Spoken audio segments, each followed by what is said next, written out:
And we're recording. Hi everyone, welcome to APPA's In Conversation With.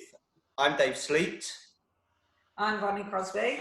And today we are joined by Glenda Roberts. Glenda, hi. Hi Bonnie, and hi Dave. How are you doing?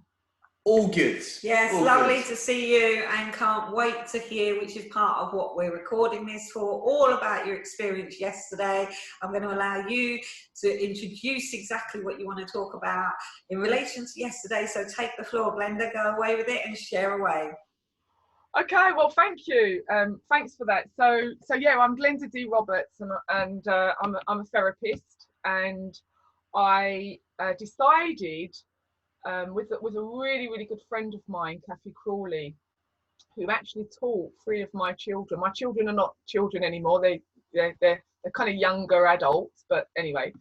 And we got together because we felt that we wanted to give Essex community, which is where she's living, and Suffolk community, which is where I'm living, the opportunity to get involved with a huge awareness, and that awareness being diversity, culture, and difference. So the idea to have a 2 counties peace walk was on the radar. And the reason why it was on the radar was because of obviously everything, all the tensions that have been happening recently in America, George Floyd, and the tensions spread to the UK and to other countries, being Italy, Cuba, just all over the world. So we wanted to do our own take of a peace walk and bring about huge awareness of the fact that we are all in this world together, but we're all different, but we're all the same. So no matter whether you're black, no matter whether you're white, and I, by the way, come from a mixed heritage of a black father from the West Indies and an English or white mother coming from the East End of London. And so I'm mixed. So I was brought up with 2 cultures, West Indian, Jamaican, and English culture. So I understand both cultures. So I've always felt that I can adapt and be part of people, whether you're coming from any country whatsoever, because I've done that much traveling and that much understanding of different cultures in general, and all that knowledge and experience I've brought back to place in my work that has served people greatly. So just getting back to the peace walk, it was a shared kind of common purpose with Kathy Crawley, who's the head of art at a local school here, and mine to really focus on the young people of our communities, the middle-aged people and the elderly, so everybody, and the disabled as well. And this was an inclusive peace walk. This was to involve everybody. This wasn't just for one culture. This was for all cultures. This is about spreading and uniting people together with differences of different cultures, and people would be able to share their cultures and understanding with other people at our peace walk. And that's precisely what happened. We had the most amazing day yesterday. We really did. I think that the beauty of the 2 counties peace walk, when you kind of opened up to Vonnie and I about what you were doing, what the aspirations were, was it was about celebrating differences and allowing differences to exist, but understanding and accepting the equality within that. And it's an absolutely kind of standout event in my mind from the last kind of 5 or 6 weeks, where we've seen an awful lot of diversity being demonstrated, but not an awful lot of unity and acceptance. And I think what you've done is absolutely remarkable. And congratulations to you, to Kathy, to the team behind it. But I know that putting that together won't have been easy. It can't have been easy. No, thank you for that. Thank you for that. Congratulations. It was really felt, and I felt really proud to be part of something impactful that's going to make a really, really positive difference on the people that came and the people that then will hear about what we've achieved.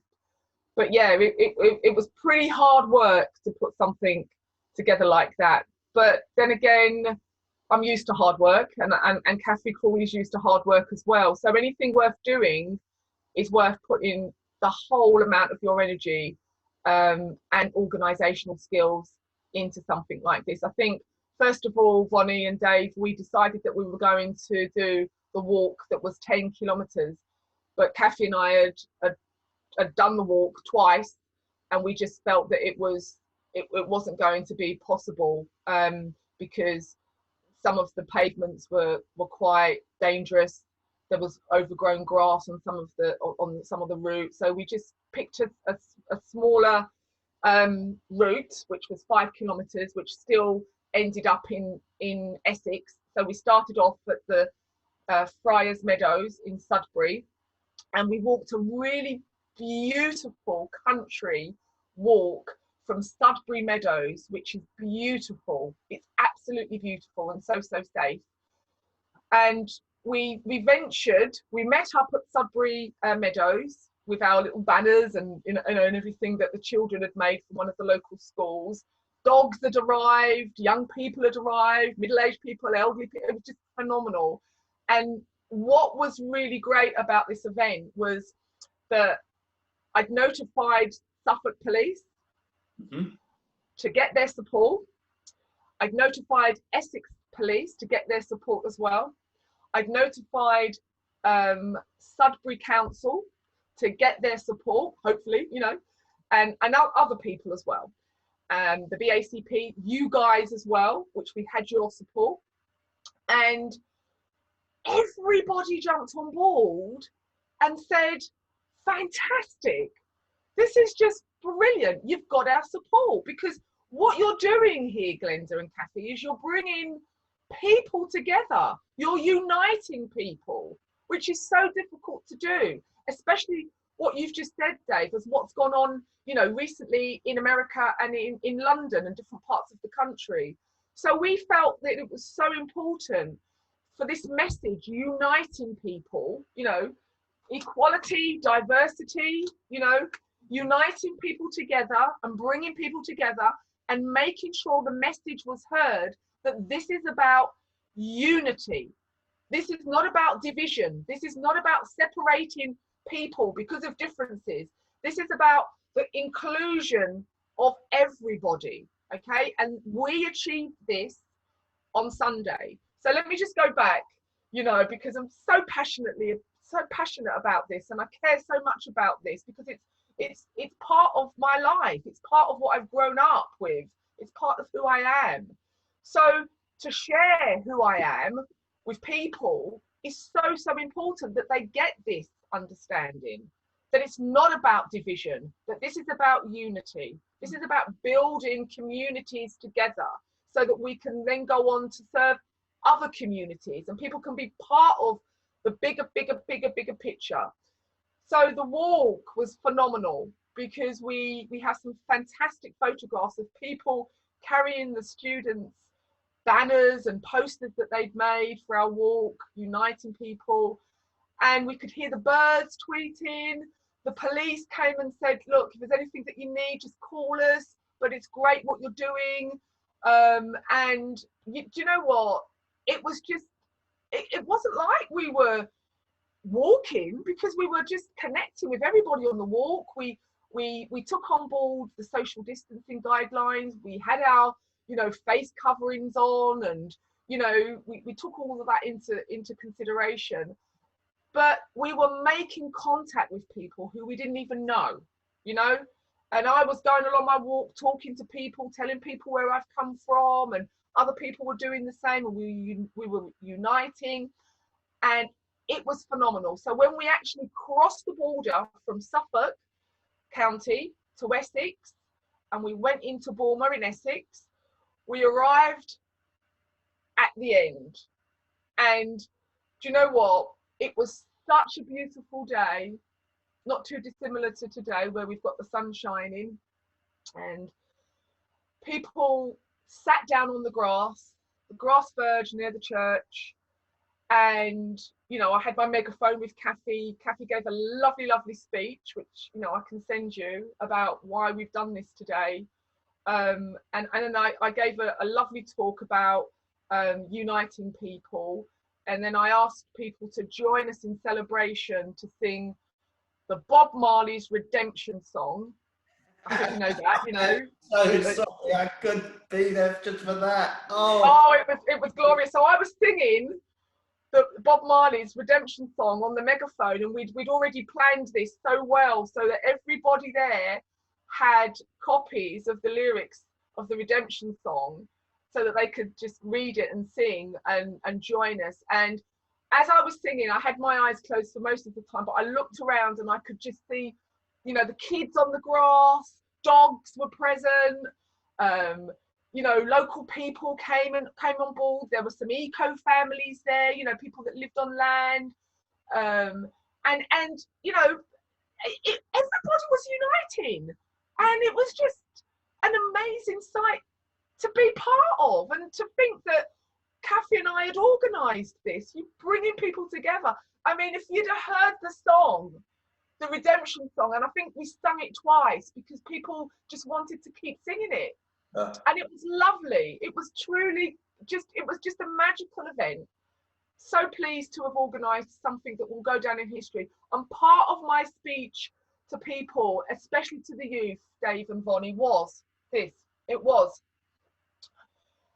when you go back to school and the teachers say to you, what are you doing in lockdown? What have you been up to? You can go back to your school teachers and say, Miss or Mr, whoever, I took part in a peace walk, a 2 counties peace walk. And I had the most amazing time, because the young children were telling us, this is just brilliant. This is just amazing, you know. And they can take that bit of history, right, which will always be embedded in their minds, and they can say, this is what I've done. And that what we've done, what we created yesterday, will go on and on and on and on and on through different generations, because they took part in something that's going to make a really brilliant positive impact for the future. The 2 counties peace walk. And I think you're absolutely right, and credit where it's due, Glenda. I absolutely love your passion.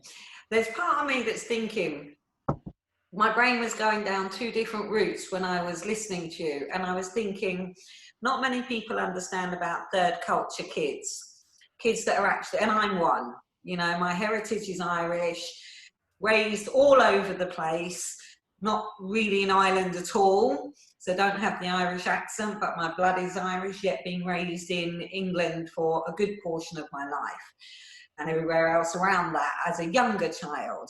And I realised that people don't necessarily understand that there's actually repercussions from being a third culture child, that you're raised in a culture that is not in your own culture. And it does actually impact how we feel about fitting in, how we feel about belonging. Yes. It increases our and I speak for myself and the studies that are out there in relation to what they call TCK kids, it actually expands your mind to be more accepting of other cultures, ironically, simply because you've been through so many different cultures and lived them. But I was also thinking, your peace walk went off beautifully. And part of me is thinking, do you think, because the way it was represented by therapists, and I'm talking about you and the way that you think here, you think in a very rational, you think in a very open-minded way, there was no really overt, massive media involvement. And I've questioned whether or not the media has actually created bigger problems in the last few weeks, whereas actually yours was supported by therapeutic individuals that were advertising it, sharing it, allowing people to know what was going on. And I wonder what you think about the difference between yours being so peaceful and loving and passionate in the way that you describe it, with no problems at all, and everything else that's gone on, where the mainstream media have actually been involved. There's a stark difference, isn't there? Yeah, there is. And I think that you can look at the media, and this is I'm going to tell you the truth here now. So when we got the go ahead and all of the plans in place to do this peace walk, we ended up in a lovely little village called Borma, and because of the media, because of what some of the local residents, and it's a small village, because of what some of the local residents had seen, on telly, of demonstrations, people bringing down statues, the violence that had gone on. When they knew, and when they got wind that we were coming to their village, straight away they said, "Oh, we don't want violence. We don't want." And I'm, hold on a second. This is not who we are. This is not what we are about.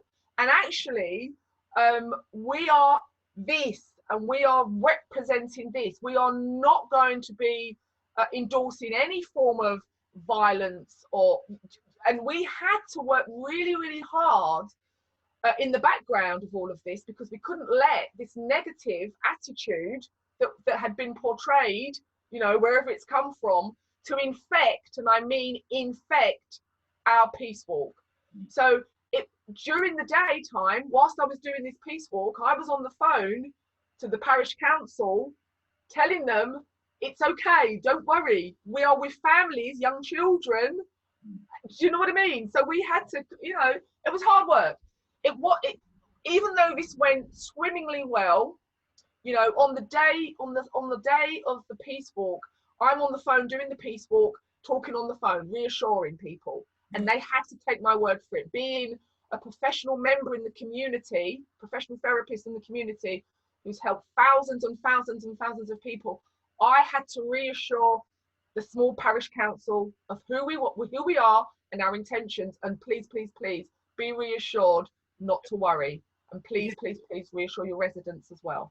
Yeah. It's going to be okay. Do you think there is a general need for the conversation around diversity, around the unity that the Two Counties Peace Walk encapsulates perfectly and almost artistically? If I'm truly honest, the art at which you were able to pull this together. And in such a short period of time as well, really short. Is something that a lot of other community groups can benefit from understanding. But the reassurance that the approach that you've taken is the approach that has been advocated so often, yet has almost always fallen by the wayside due to fear. Due to fear, yeah. Due to fear, due to bad, media coverage and all the rest of it. I think that, just going back, Vonnie, on your question about, maybe because I'm a therapist, maybe that's had something to do with the outcome and the way that it's been organised and so on and so forth, I think there's a huge part of me thinking, yes, because of my understanding, because of my experience and dealing with so many people over the years, I do tend to be able to have that, you say the word all the time, awareness and understanding, and I'm able to navigate and reassure people when it comes to fear and when it comes to misunderstanding. You know, it's important that people understand your intentions and what you are trying to achieve. And I think because I've used also who I am as a mum and a position as a therapist in the community, there has been an air of, oh, okay, you know, because I've linked, and I did risk linking my business to this peace walk, you know. And people were saying, oh, well, what if you get bad this? Do you know what? It's not going to happen because we've organised this. And if you experienced, and I went round the whole group of people and had a conversation with them, I made it my business to introduce myself to every single person that was there, and every single family and every single child. I made it my business to do that. And people have said, fantastic, if you're going to be doing any more things like this to bring people together, please, please, please let us know. So this is the way that you build positive communities. This is the example that we've set. You know, we got a beautiful comment back from Sudbury Town Council, telling us how well it was organised and thanking us and saying how lucky we are to have you in our community, Glenda. You know, and that's absolutely phenomenal. And I was going to say, you took the words out of my mouth because as you were going to finish that sentence, because I've seen the comments on Twitter. Oh, okay. Oh, yeah. Support from Sudbury Council, and yeah, where credit's due, you quoted them verbatim, so you got in there before I did. That's totally okay, because honestly, seeing the council even saying, you know, that they are grateful to have you as part of their community, I think was a lovely thing for me to witness. And of course, knowing your personality and knowing who you are and the way that you are, we as APA automatically support you, Glenda. Yes, but I know. think you're absolutely right. The capacity to learn a language as part of being a therapist and utilising your self-awareness, it draws positive karma, is the best way of putting it to you.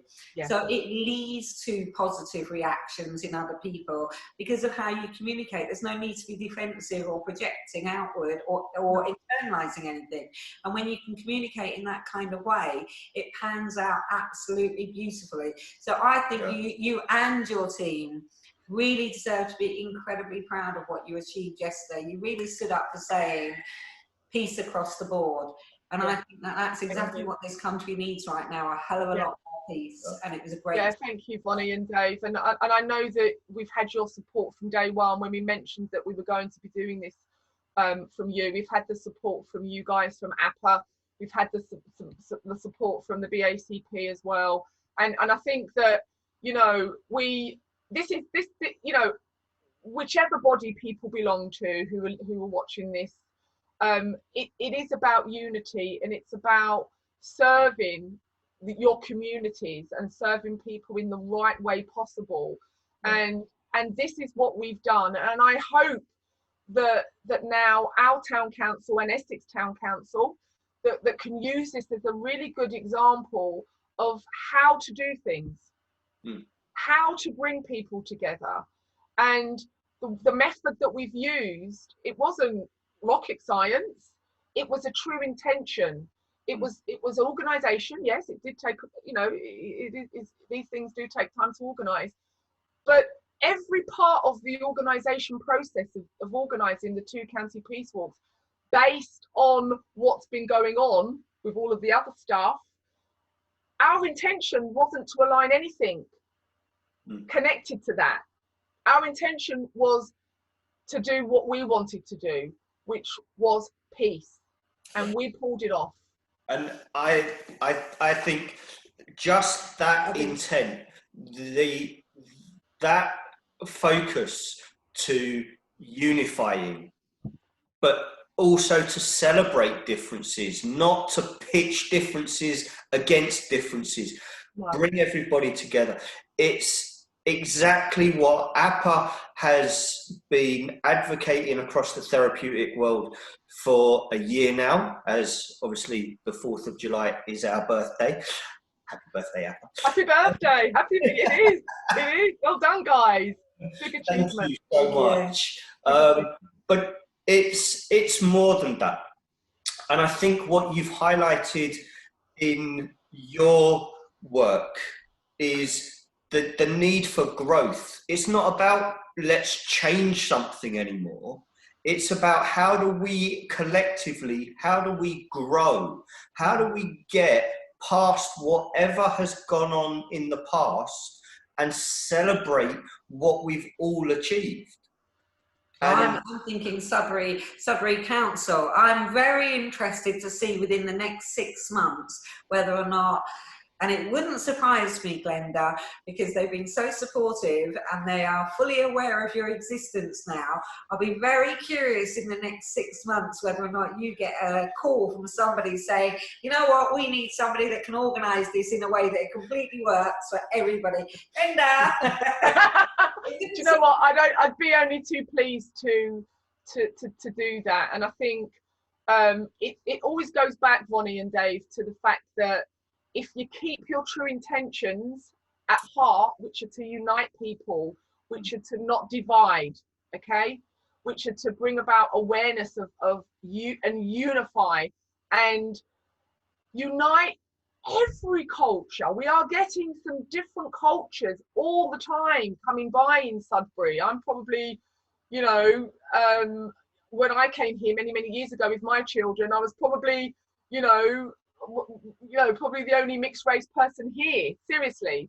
But now things are really changing, and I'm really happy about that, and I hope that more people come, wherever you are, whoever you are, Greek, African, Irish, Polish, whoever you are, that come to Sudbury, because I think on a bigger scale here, thinking for the future, that we can really set a brilliant example to the rest of the world that this is how this is done.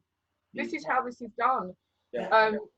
Nothing has to be done in violence, or nothing has to be done to divide people. Everybody needs to be included to feel part of the community. And when people feel part of the community, they aspire to doing good things in the community. Yeah. They don't feel that they're an outcast. They don't feel that they're isolated. They feel part of something. So why wouldn't you give yourself to something that you feel part of and appreciative from? I can really sense, and this is what I love about you, Glenda, our passions between APA and Just Talk are so in alignment, because I sit there and I'm listening to you and I'm thinking about when I arrived to this country at 11, and I went through 3 schools in 3 months, literally, and how hard it was to be different. I didn't have a London accent, I had a weird German but not German one, and how I didn't know what it was like to fit in and be part of something that was bigger. And unfortunately, 11, I wasn't very equipped with how to do it either. So I think it's really important to acknowledge we're all so incredibly different and also incredibly unique, but all bleed exactly the same blood. Yeah, we do. Personally, bringing people together is exactly the way to achieve unity. Yeah. And I genuinely am proud to know you. And I know David feels exactly the same, because just talking to you, it radiates off you, your passion as you talk, Glenda. It is a radiation. Really, you are radioactive, Glenda. Well, I tell you what, do you know what? There's a little thing that I want to say, Vonnie and Dave. And you know, it goes back to both my parents' love for each other. Like I said, my mum being white and my dad being black. They didn't see any that they fell in love. They fell in love with themselves, each other, right? They loved each other and they fell in love with each other. But it was only, you know, the environmental stuff that was going on out there made it really, really difficult for my mum and dad's love to survive. It did survive, but at a cost, you know, at a real cost. But that my mum and dad taught me that love is invisible, you know. So love, our peace walk, I actually felt the love from all of those people that were present yesterday, and people that were even absently thinking about us, that sent us, because that makes a difference as well. They sent us their thoughts, you know, and we felt united. We felt love on the park, sitting down, people were having their picnics. We were all there for the common purpose, which was to unite. And it was, you know, I'm not religious, but God, you know, he switched on that sun for us, you know, and it was just amazing. And this is what, imagine the world to feel like this every single day, what we felt yesterday. Imagine the world to feel like that, you know, where you can just feel that energy of love, what my mum and dad had, what the people there felt yesterday. Imagine the world to be that. Well, then we could congratulate ourselves, couldn't we? We could really congratulate ourselves as a whole nation, a whole world, that we've done this. John Lennon is definitely popping into my mind with the word imagine, you know, as soon as you said it. And that's a song that every time I hear the word imagine, it actually touches my heart and soul, because I genuinely think, just imagine what it would be like. The power of self-awareness, the power of unity, the power of excellent communication, the power of bringing people together rather than creating separation and divide. Because ultimately, we've all had to work in a pandemic where we're working together as a team. You know, when you take that part of what we've been through recently, you know, we've had to, as a human race, work at looking after each other. And that's without the George Floyd and what happened there. So bringing that on top of that situation, it's been so big the last few weeks what have gone on. But at the end of the day, it's bringing people together in a way that's actually the first time in the UK that I've ever seen that bringing people together and working together in one way, shape or form. And it's remarkable to see. It really is. And I think you encapsulated it absolutely perfectly. I think the idea, I know we talked previously about this was not going to be a march. This was not a demonstration. This was not a call for action. This was a peace walk. And just those two words being put together changes the connotations of everybody looking at that.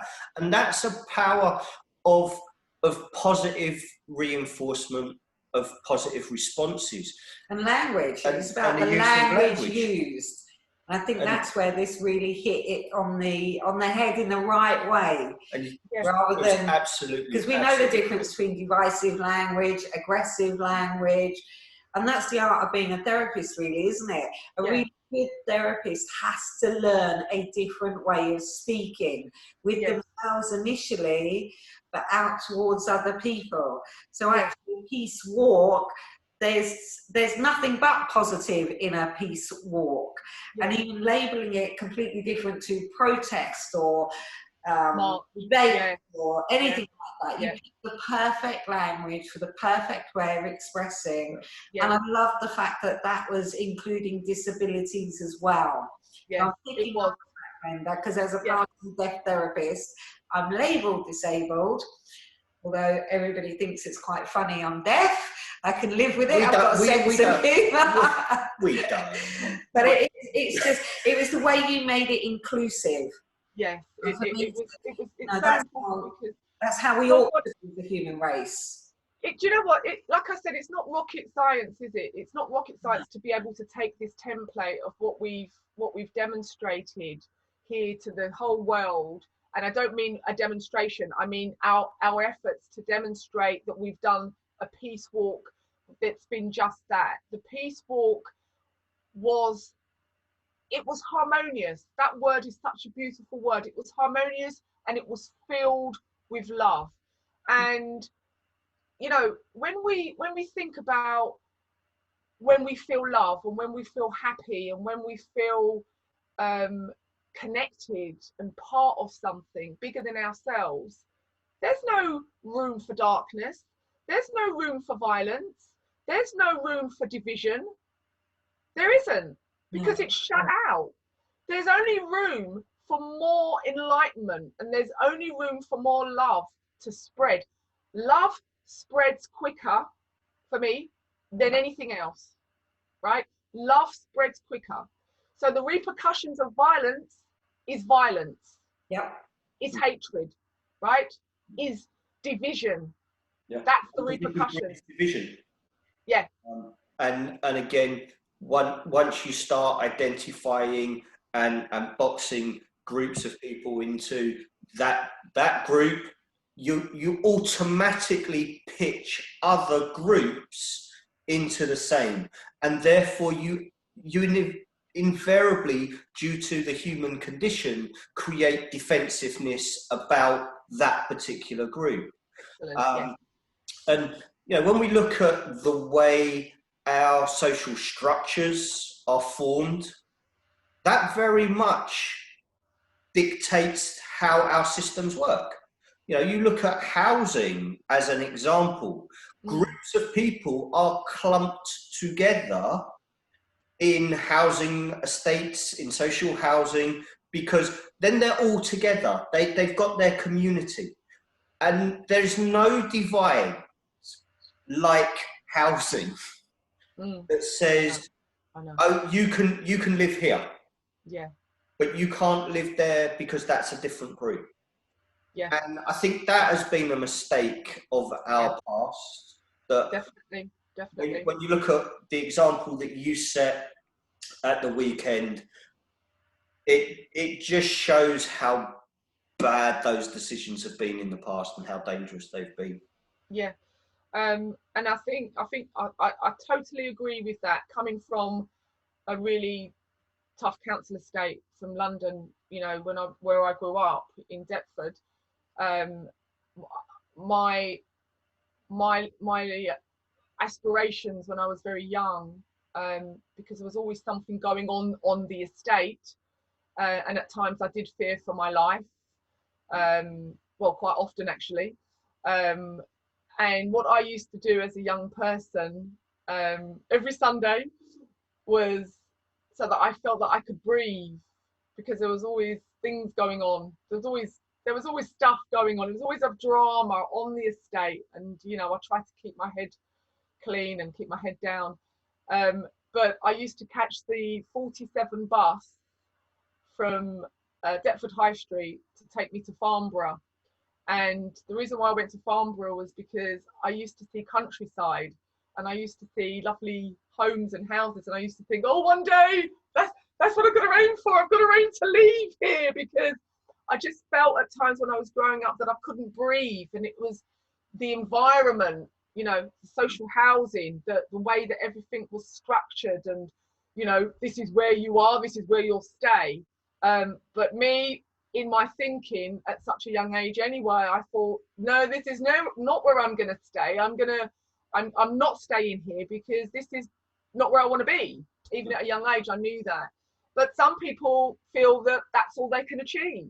But I want to say, you know, here and now on this interview, that the minute we start buying in to negative thoughts, or you can't do, or blocks, then I'm afraid that you'll end up becoming the block.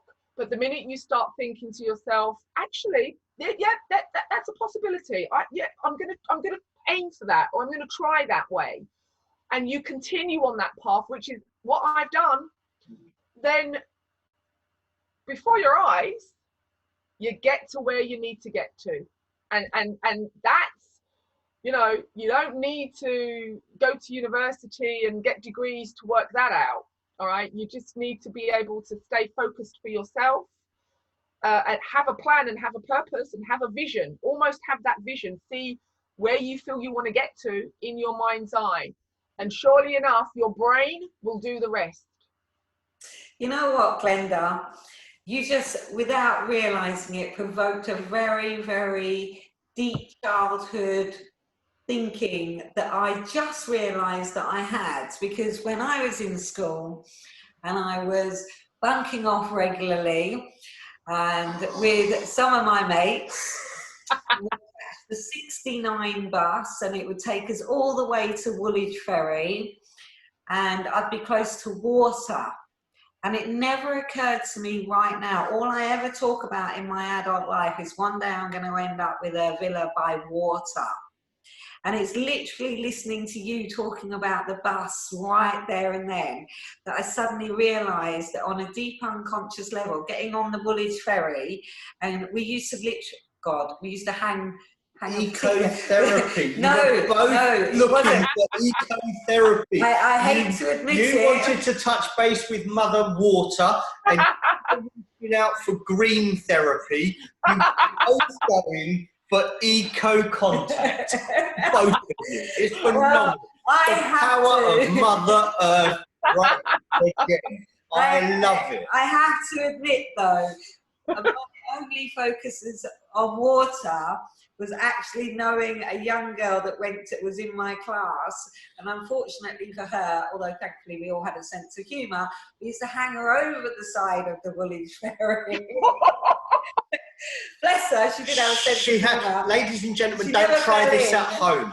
Please don't try this at home. So when you're saying about getting closer to water, you're getting somebody else even closer.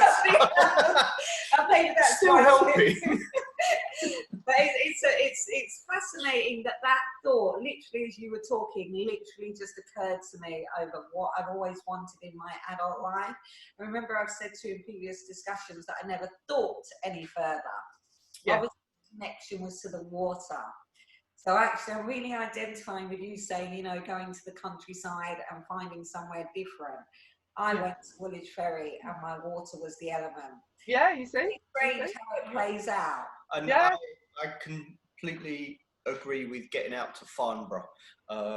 Obviously, you know, I was raised in Bermondsey. Farnborough was one of those places that, you know, we would go out to. We'd take the dogs out and work with the dogs over there. So yeah, the idea of getting out to that green space, certainly when you're in the heart of a major city, makes a massive difference. Yeah. And it's something that I think we as contemporary members of this species are starting to reconnect with. Yeah. But it's something that has always been there. Yeah. You know? Historically, 150 years ago, you would be prescribed to go to the sea. Yeah, you would be prescribed to go to the countryside. Yeah. Why we ended up with having national parks, so people could get out and have that open space, that green. And I think it's something that the more as therapeutic professionals, we advocate that get out, get that contact, take your shoes and socks off and put it on soil, you know, feel the grass with your feet, as it were. It makes a massive difference. Well, nature is very much, it's a growth, isn't it? Yeah. Think about the power of being in nature. It's I mean, give me sun, give me nature any day of the week, because I feel free.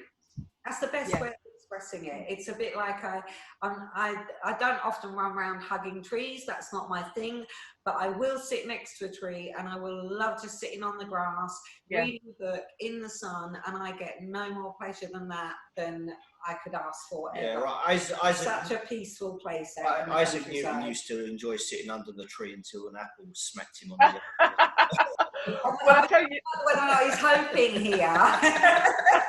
well, I tell you now, I think that you know, one of my things that I'm lucky enough to be able to do, because I've moved to the countryside, is every day I've got a Siberian Husky dog. I make sure that I have at least minimum a 3 kilometers walk or 2.5 kilometers run. But do you know what, that energy outside with trees, and of course the energy that we get from trees is pranic healing. But you know, you get that, and it's free. You can, if you're living on an estate, or if you're living in a flat, you know, it's one of the best, and it's free. Yeah. Energies that you can get is to walk in the parks, is to connect with nature, and to, you know, don't look down, but look up into the sky, look around you, absorb the colors of nature, and connect with nature. Because for me, that's almost like a clearing of what I do, because I'm dealing with so many people and the difficulties. I connect with nature, and I ask nature to take that stuff away from me, so I'm not left with all of that stuff that, you know, that therapists sometimes can absorb, you know.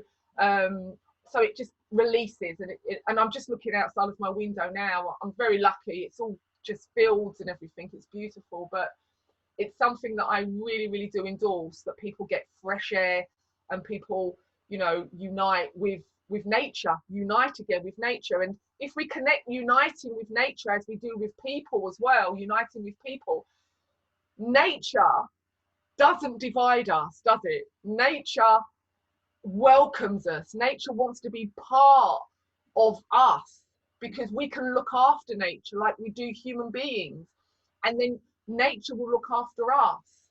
You know, why does the world think that we have so many, you know, things like earthquakes and everything else? Because we are, you know, not treating it very well, are we? I We mean, need to go back. I've always kind of said, you know, Mother Nature will look after this planet, and we are totally insignificant to her plan.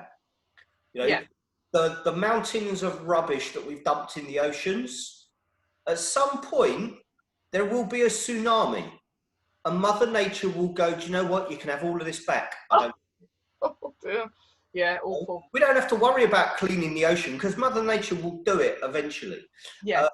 You know, the idea that we somehow have, you know, I suppose it goes back to my learning around the Native Americans, and how their structures and their systems were set out before the Portuguese and Europeans got there.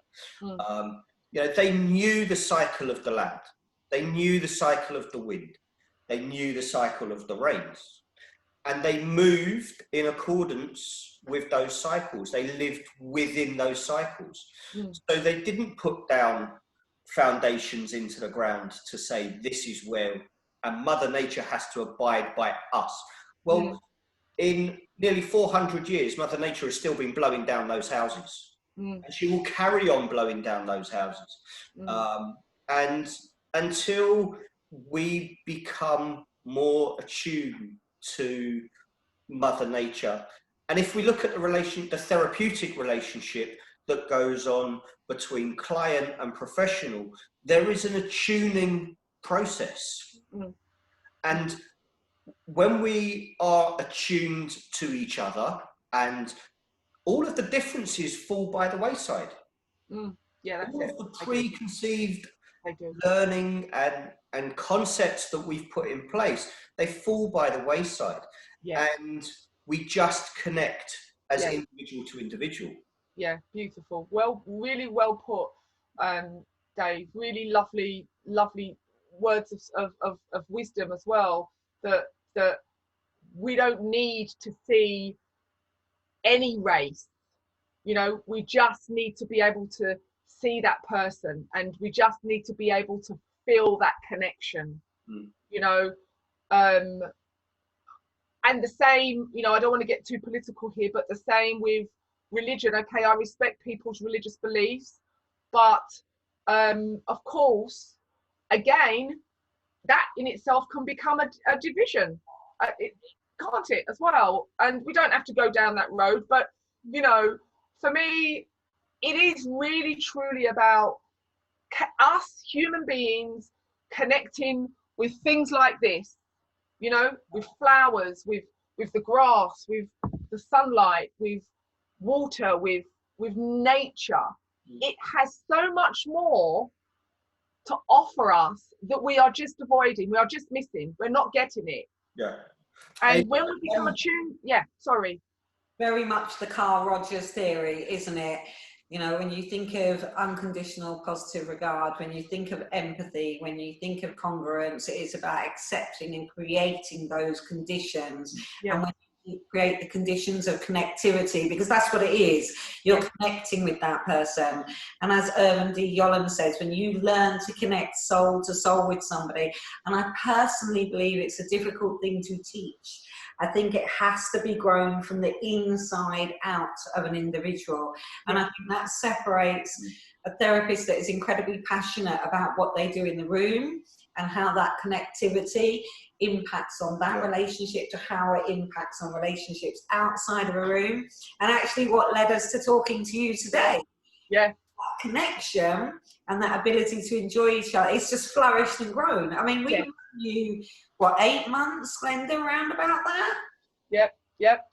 Months. And I can honestly say, Glenda, I almost texted this to you last night, and I chose to save it to today because I am a really emotional creature underneath all the tough, strong, capable female here.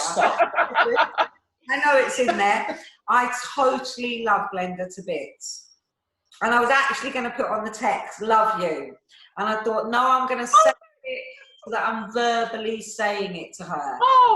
A few people touch me in the way that you have. And I mean from a very personal place, because women, we are women, you're the male. No, in a female world, we go one way or the other. With strong, confident women, often men and females can feel really intimidated, can't they, Glenda? Yeah. Whereas actually we're the least intimidating individuals within ourselves. We don't wish to create that. And I it's think that environment set, isn't it? And I think having a strong woman that I can talk to and feel so comfortable with is a real personal blessing in my own. I'm glad you two can have that connection. Well, I do love you. I do know, I know, I understand and connect with the same, Vonnie, I do. It is difficult in our field of work and in the world in general when you are who you are and, you know, other people become affected by it, maybe sometimes in a negative way, but that's their stuff, you know, and they try to put that on you and it's not our stuff, so I won't accept it. But then Vonnie's connection with me has connected us in that good positive way, in the love way that she's talking about. And this is that connection that needs to be spread to the masses and masses of other people, Vonnie. We need to be able to, whatever it is, we can't, it's not taught. I have to say that. This is not taught. This is innate within us. Yeah. But if we can try to help others to open up to that innateness that they're born with, because it somehow gets disturbed through conditioning, doesn't it, with people?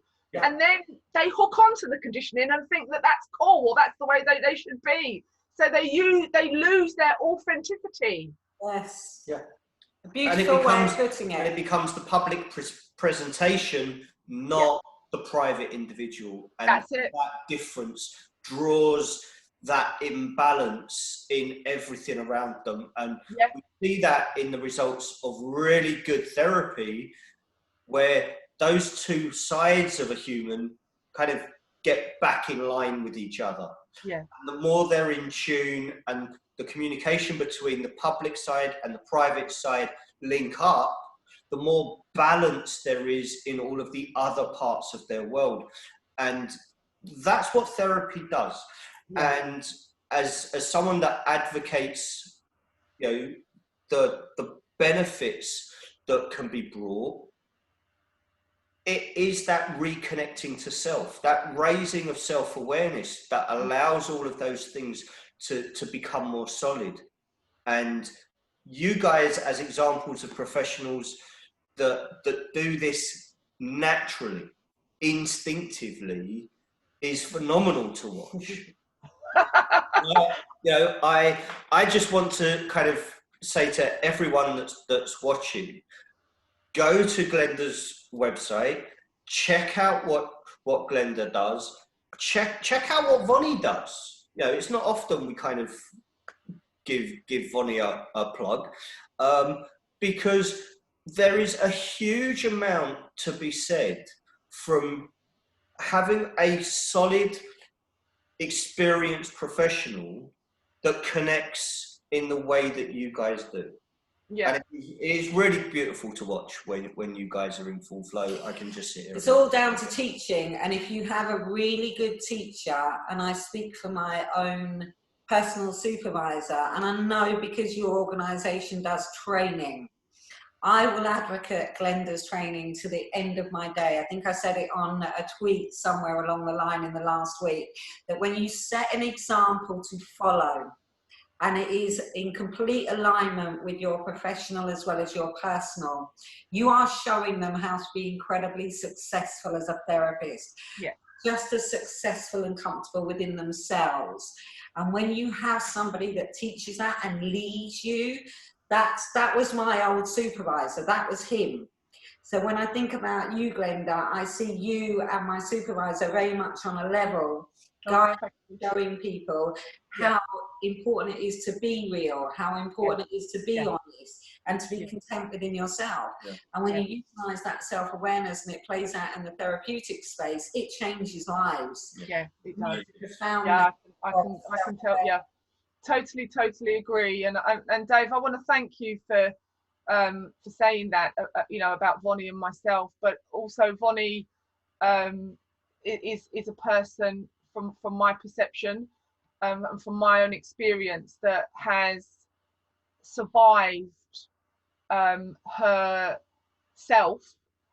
and she's been able to now stand very, very strong and firm in the acknowledgement that she and you together will then take what you're creating to the masses and to support the next generation of therapists, you know, the next generation of therapists, because it's so important that we have authentic leaders, true, honest, authentic leaders, and ones that care, and ones that really put everything that we're doing at the forefront. Okay, we are a huge part of this, we have to look after ourselves, but really, you know, the client work, the developing the trainees, which is what I've done for many years, and been a mother as well, everything is in alignment with everything that I breathe and eat. You know, it's, you know, I'm not Glenda Roberts outside the therapist, a different person. I'm who I am. This is who, you know, if you'd have come on the walk and seen me yesterday, I know it was a bit of a distance, but you know, the walk is something that I don't think, you know, for you, Vonnie, it was a hard, treacherous walk, really, you know, through the countryside. And you know, I know your members know your history of where you've come from, so we had to be very, very mindful of people that have got some difficulties with stuff that they've been through in health wise, how this track was going to play itself out. But I want to say that you know, I'm privileged to know you both and to have been invited to things that you've done, you know, in the past and in the present, and obviously I talk for my team now, for the award that we've been presented by yourselves, you know, the ethical accreditation award for well-being in the workplace was phenomenal. So we are leaders, we're not afraid to be who we are, Vonnie and Dave, and when we have no fear, strangely enough, the universe, you know, comes together and brings us what we need to make that fear that everybody else has, that's surrounded by ourselves, disperse. Because all of my team, when they're guided by myself, there's nothing that they fear, there's nothing that they think that they can't do, and they have so many opportunities. And this is what this is about, opportunities. Yeah, I'm so with you. And credit where credit's due, David is quite unusual in the fact that he's not scared stiff of two women that are actually quite strong-minded. I've seen that. It's great. Determined and capable. Hiding the cupboard. That's great. I do sense that. I do feel that. Yeah, it's really, really great, Dave. So hats off to you as well, because you feel that energy and you go with that, you know, and that, you know, sometimes how you can feel people, if you're sitting next to somebody and you're talking about something and you kind of just feel a vibe. There isn't that with you. You don't have that vibe, do you? This vibe is just non-existent. So you can be authentic, you can be free, you can, you know, you can come on and do your interviews, and you can, and it's wonderful. And that's what I love about you two, because there's, you know, we don't, I'm telling your, you know, your viewers now that, you know, we don't have a script. You know, everything is off the cuff, and that's what I like. That's how I am. That's the authenticity of our meeting, isn't it? Yes. Well, we can't. I personally, I can't keep up. Can't read. Can't read and give her a script. I find it impossible to plan in that way.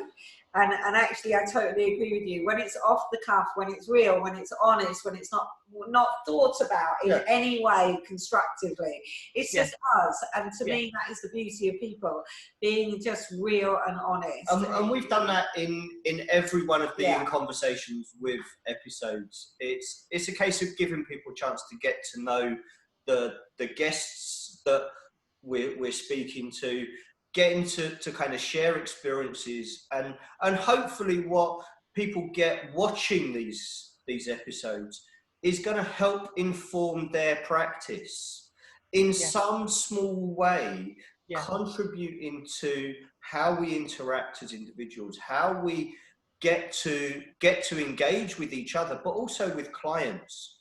Because the more, like you say, it's that positive role modeling that you were describing, that when our clients see positive role modeling, it gives them something to hook onto.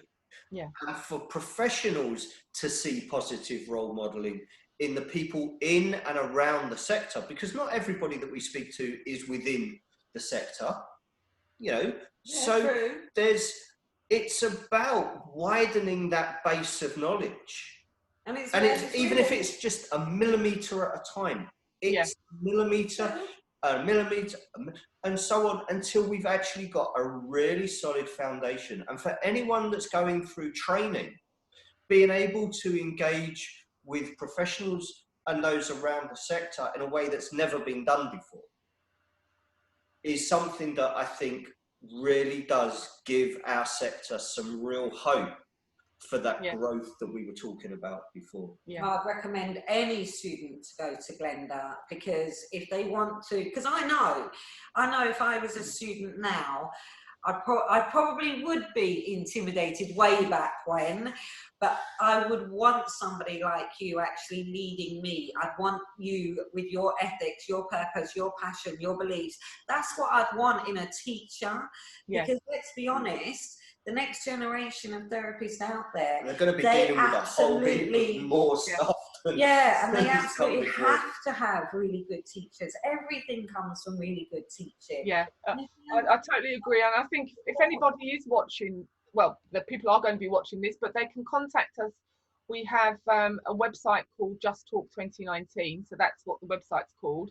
And then we have probably about 30 student counsellors that we totally support throughout the 2.5 years of their placements with us. But our placements are really succinct, and we really do pride ourselves on offering the best opportunity for students that are looking for placements. And we have students that travel from, so we're based in Sudbury, but we have students that travel from Felixstowe, Thetford, Cambridge, London, Clacton, you name it, because we've built up a really good foundation and a solid, concrete reputation of supporting trainee counsellors. And you cast your mind back, Bonnie, to when you first did your studies and your placement, and it's like, well, you know, how do I?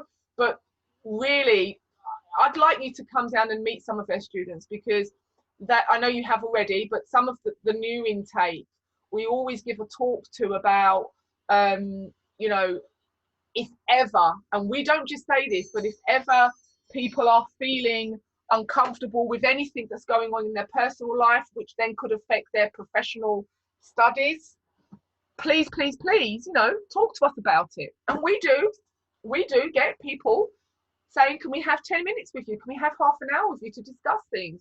And that's what sets us apart from most other placement, people call them agencies. We like to call them, you know, call our company a supportive, professional family. That's what we like to call it. And of course that spreads, you know, that what we're giving the students is that trust and that experience from us. And support is so important when you're just starting off.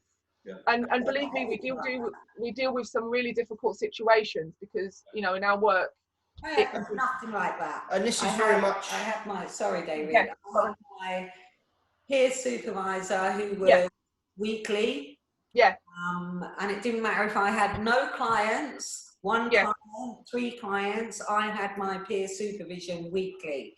And I had my group supervision once a month, which was absolutely horrendous. Yeah. And the lack of support that I got, well, I didn't get any support. And I can remember thinking, I thank God that I actually passed, because I had a brilliant one-to-one supervisor, and I was incredibly fortunate to have that individual.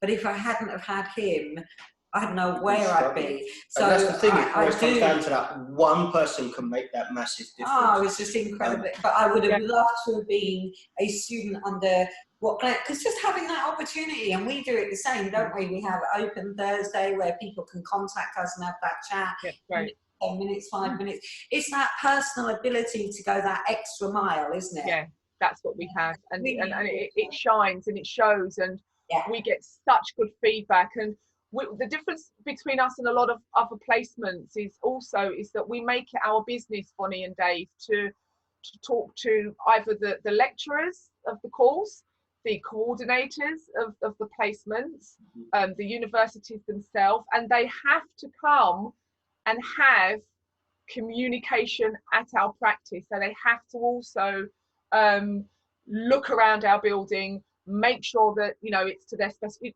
everything, you know. So we're checked out, and I think that's why we've got so many students waiting to have an interview. We can only take so many at any particular time, but you know, it's working.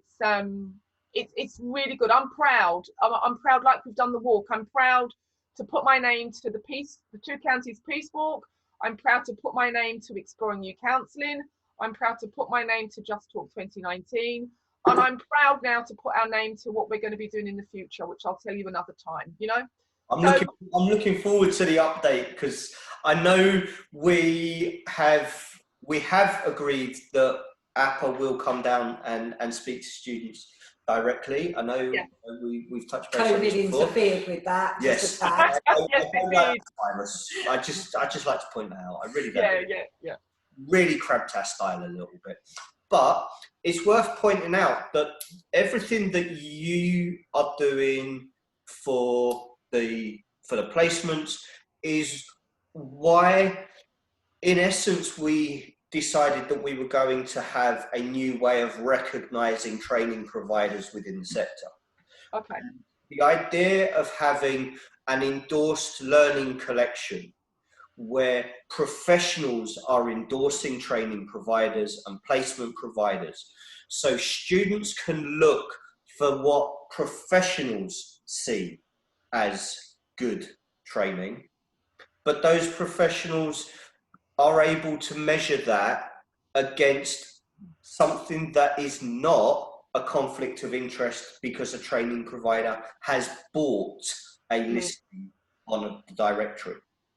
As far as I know, well, we're still building the collection at the moment. We're still getting training providers sending us their details based on endorsements from professionals.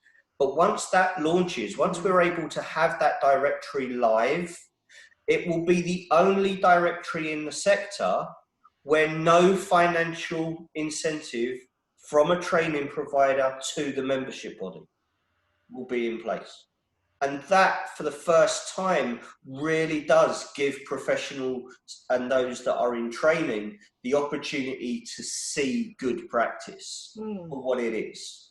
And I know full well that the endorsed learning collection will be something that recognises the work that you're doing, and others who we've already spoken to that are going on to that directory as soon as it goes live. It's really, I think we will be doing that over the next few weeks.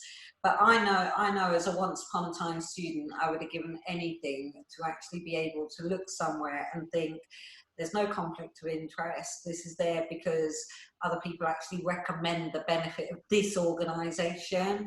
And I think when you're comfortable at being that congruent and that open about why you think an organisation is good, and they get to see interviews like this, Glenda, where they get a real sense of who the person is in charge of that organisation, it speaks for itself. You don't have to do anything else. So actually, I'm really glad that we'll be setting that up hopefully within the next few weeks, and we'll have a nice little list there for people to peruse. I mean, it will be very exclusive. That's the thing. This isn't going to be just a list of universities that have paid an organisation to be on their listing. This is going to be based on the professionals that come through and say, do you know what? This is where it should be. And I can recommend students experience what I've experienced. Yeah, that's great. No, that's brilliant. And I think, we're not new at this. We've been running placements since 2011. So we've just developed, and we've just, every year we look at how we can improve our practice. And that means not just the practice of seeing clients, but the placement practice. We've put together a wonderful handbook that we spent, how long it takes to devise and put things together. So we've looked at lots of eventualities, and our handbook is there for all of our students to have a copy. We even have an electronic copy, hard copy on a computer system, which every student has access to.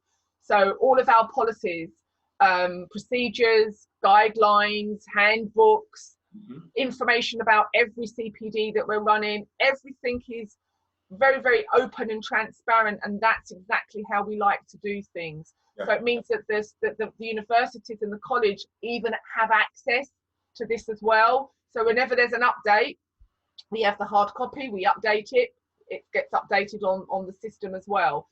So everything is open, everything is checkable, and we do have communication with the universities, but because they already have the information, it's a no-brainer. Everything just works. It's a natural flow, isn't it? Well, reputation is very important, and over time and consistency, reputation grows. There's a lot of expectations of people coming into the therapy world, becoming qualified, and then automatically expecting a flourishing practice. And let's be honest, if you're self-employed, that takes experience, that takes time, that takes consistency, that takes dependency, as in reliability as a professional, all those things, all those little ingredients that go in. So when did you actually start your placement? What year was that in, Glenda? So that was in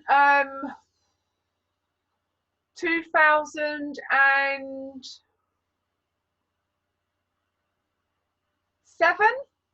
Wow, and you have built up an incredibly good, strong reputation, haven't you? That was fabulous. Yeah, that's the placement. No, I actually started the placement in 2008, but it was already set up.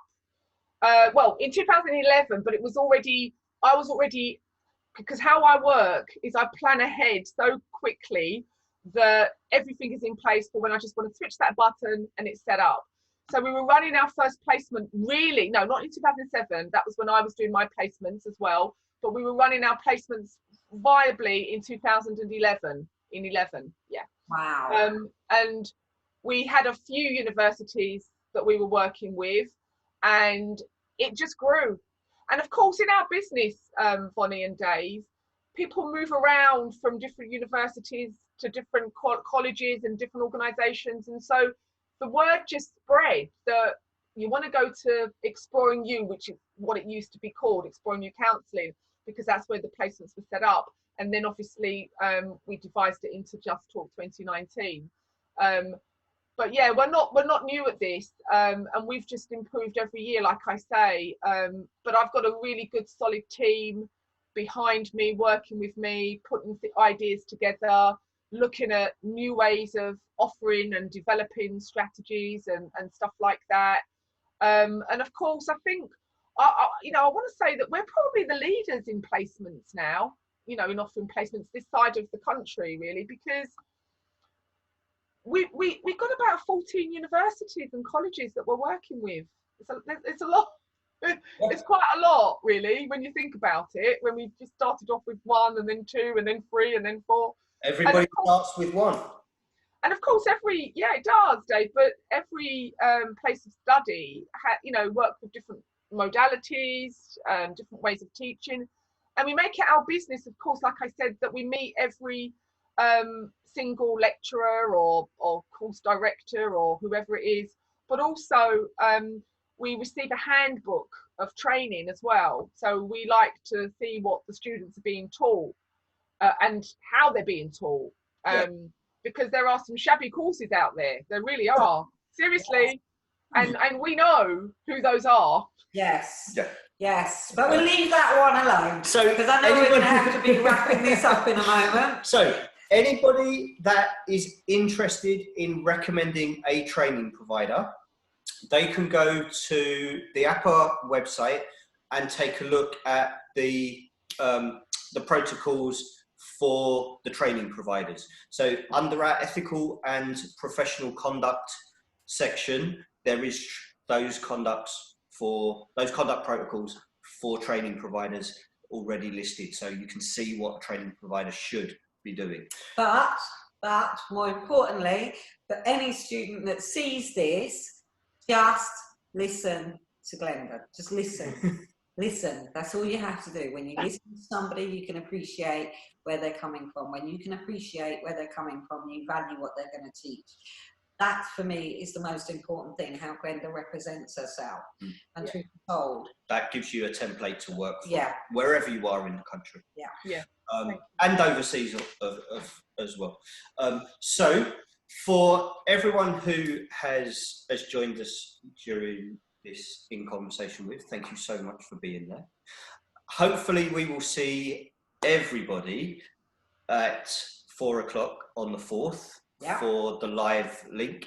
If you, our first birthday, we made it! Hey, wow. I know Glenda is hoping to join us in the live as well. So for everyone, have a great day wherever and whenever you're watching this In Conversation With.